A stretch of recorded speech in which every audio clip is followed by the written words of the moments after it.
السلام علیکم ورحمۃ اللہ وبرکاتہ۔ الحمدللہ عید ختم ہو چکی ہے اور شوال کا مہینہ چل رہا ہے، تو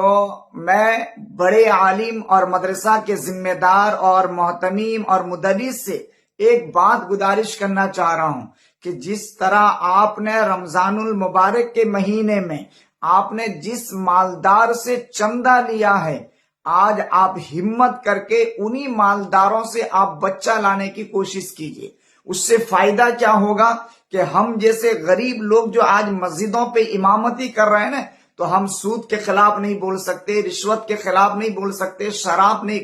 کے خلاف نہیں بول سکتے، اور اسی طرح زنا کے خلاف نہیں بول سکتے، سماج کے اندر جو بے حیائی ہو رہی ہے اس کے خلاف نہیں بول سکتے۔ کیوں کہ ہم غریب ہیں اور اس دور میں غریب کا کوئی سنتا نہیں ہے۔ اگر آپ مالدار سے، زمیندار سے بچہ لے کر آئیں گے اور چودھری سے بچہ لے کر آئیں گے، جس طرح آپ چندہ لاتے ہیں اسی طرح بچہ لے کر آئیں گے، جب مالدار اور زمیندار کا بچہ جو ہے حافظ بنے گا اور عالم بنے گا اور ممبر رسول پر بیٹھ کر جب خطاب کرے گا تو اس کی بات کی اہمیت کچھ ہوگی، تو اس پر انگلی اٹھانے سے پہلے 1000 بار لوگ سوچیں گے۔ کیوں کہ ہمارے علاقے کا زمیندار کا بیٹا ہے، ہمارے علاقے کے مالدار کا بیٹا ہے۔ تو اس لیے میں آپ سے گزارش کر رہا ہوں، جہاں آپ غریب، یتیم، بیوہ، مزدور، مجبور بچوں کو لے کر آ رہے ہیں، بہار، جھارکھنڈ کا سفر کر رہے ہیں، غریب کے بچے کو تلاش کر کے لا رہے ہیں، خدا را آپ رحم کیجئے قوم کے مالداروں پر بھی۔ صرف آپ جو ہے ان سے زکوٰۃ لینے اور صدقہ اور خیرات لینے کے جو ہے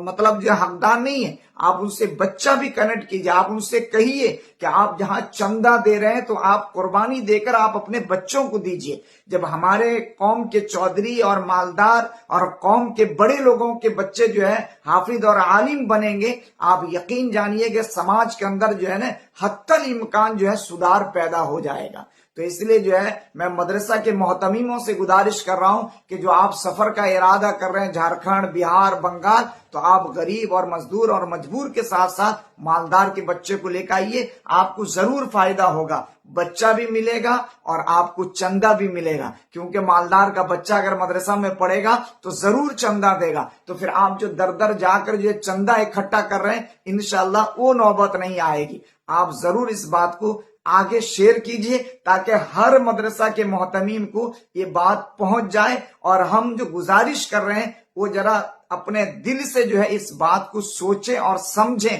اور کہ مطلب جو ہم کیا کہہ رہے ہیں۔ تو آج سماج کے اندر جو ہم جیسے غریب علماء کو جو حقارت کی نظر سے دیکھ رہے ہیں نا، اگر مالدار کے بچے علماء بن جائیں گے انشاءاللہ سب عزت کی نگاہ سے دیکھیں گے اور علم کی اہمیت